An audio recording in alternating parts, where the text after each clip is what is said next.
Renee Ballard didn't just break the rules, she shattered the system.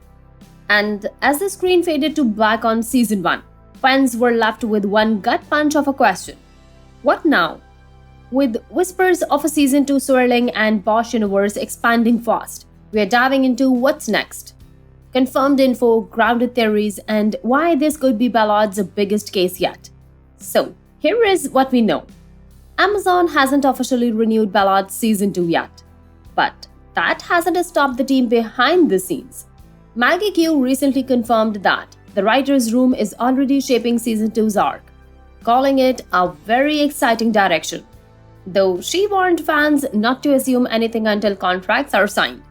If the show gets the green light soon, filming could start by late 2025, putting a possible release window sometime in mid or late 2026.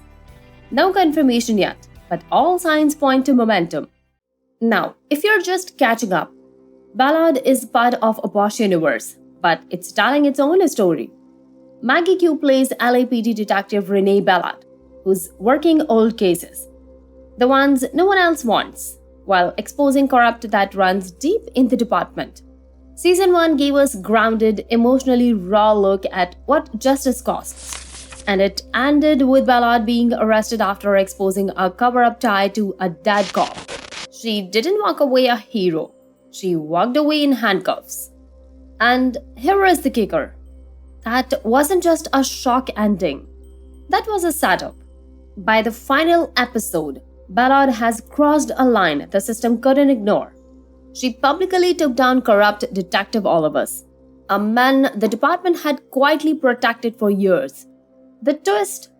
Her confrontation ends with his death, and Ballard gets arrested. Bosch showed up briefly, just enough to link the series to the wider universe, but this is Ballard's world now. Season 1 dropped 10 episodes on July 9th, and fans devoured it. The show hit 100% on Rotten Tomatoes and ranked as the most watched debut on Prime that month. Courtney Taylor as Samira Parker, Michael Mosley as Ted Rolls, Amy Hill and John Carroll Lynch all brought serious weight to the supporting cast. But the center was always Ballard, gritty, driven, and just unstable enough to be unpredictable. Fans over at our Bosch TV had a lot to say. One top-voted comment said, "Action picked the hell up.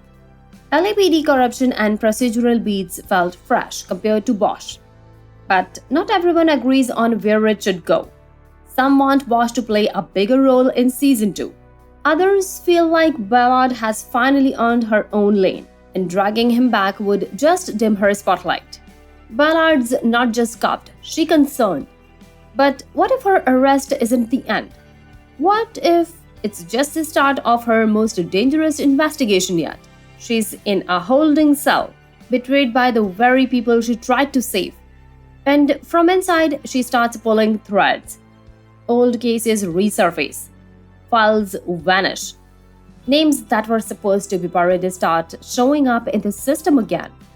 At the same time, Parker, the one ally who stood by her, is facing political pressure. Rumors say Councilman Pearl's father is trying to bury the Ballard case quietly, before it unravels everything. If Ballard gets out, it won't be with a badge. It'll be with a vendetta and a list. This isn't just about a corrupt case anymore. This is about how far a city will go to protect its own rot. Season 2 isn't just Ballard's shot at redemption. It's a shot at tearing down the walls that made her a threat in the first place. The stakes are no longer personal, they're institutional. And if she fails, it's not just her name that goes down, it's everyone she tried to save. So, what do you think? Will Ballard be vindicated, or is the system too far gone to fight? Drop your theories below. Should Bosch come back for good? Or does Ballard need to finish this one alone? If you thought season 1 was gritty, season 2 could take us somewhere even darker and way more personal. So hit that like button, subscribe, and ring the bell for all the latest updates.